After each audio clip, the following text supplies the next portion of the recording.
আসসালামু আলাইকুম।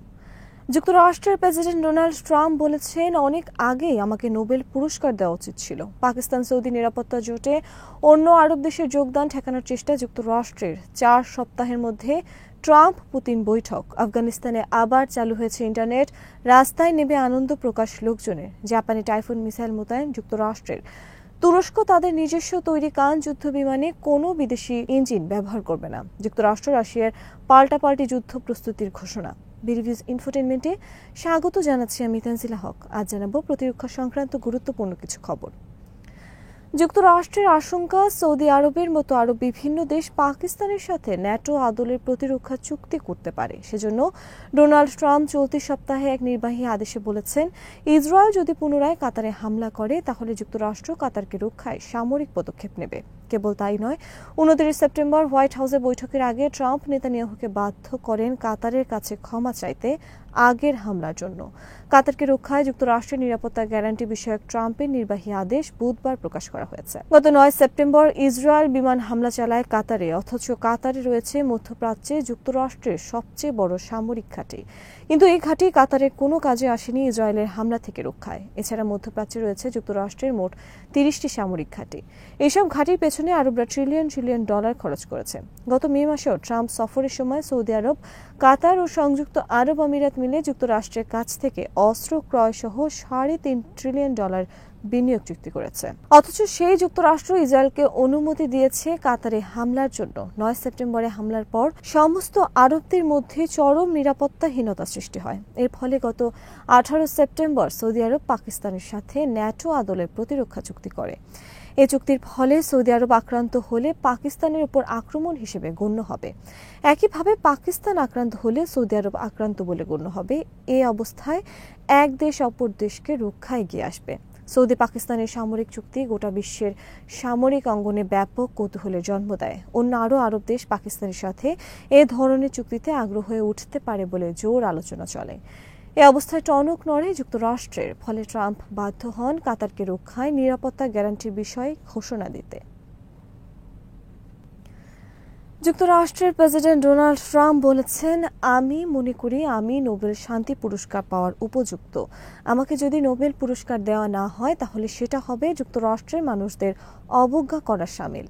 ট্রাম্প বলেন, আমি এখন পর্যন্ত 8টি যুদ্ধ বন্ধ করেছি। আমি অনেক আগে নোবেল পুরস্কারের উপযুক্ত, কিন্তু প্রতিবারই আমাকে এই পুরস্কারের ক্ষেত্রে উপেক্ষা করা হয়েছে। মঙ্গলবার ডোনাল্ড ট্রাম্প ভার্জিনিয়ার কোয়ান্টিকো সেনা ঘাঁটিতে জেনারেলদের এক সম্মেলনে এ কথা বলেন। ট্রাম্প বলেন, আমি 8টি যুদ্ধ বন্ধ করেছি, কিন্তু আপনি কি নোবেল পুরস্কার পাবেন? না, পাবেন না। পাবে এমন এক ব্যক্তি যে আসলে কিছুই করেনি। ট্রাম্প কৌতুক করে বলেন, তারা একজন লেখককে হয়তো এই পুরস্কার দিবে যে নিজেই নিজের স্বীকৃতি চায় না। ট্রাম্প বলেন, আমি আমার জন্য নয় বরং আমেরিকানদের জন্য এই পুরস্কার চাই।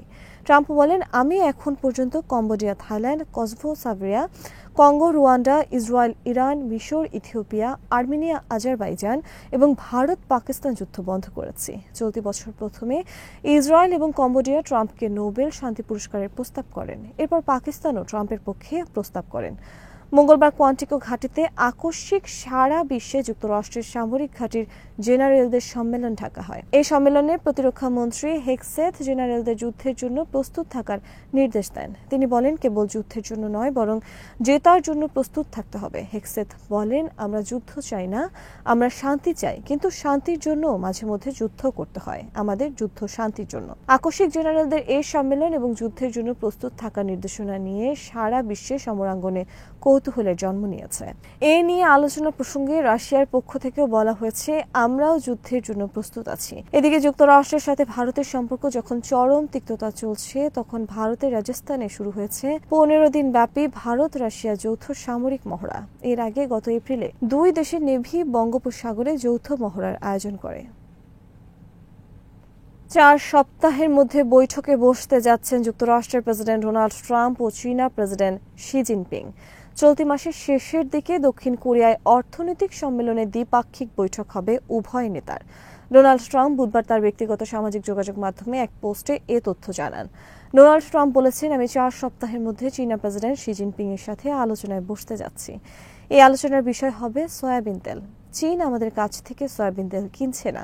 সয়াবিন তেল হতে পারে দুই দেশের বাণিজ্য সমস্যা সমাধানের উপায়। ট্রাম্প বলেন, আমাদের দেশের কৃষক দেশপ্রেমিক। আমি আমার দেশের কৃষকদের ভালোবাসি। আমাকে তাদের স্বার্থ দেখতে হবে।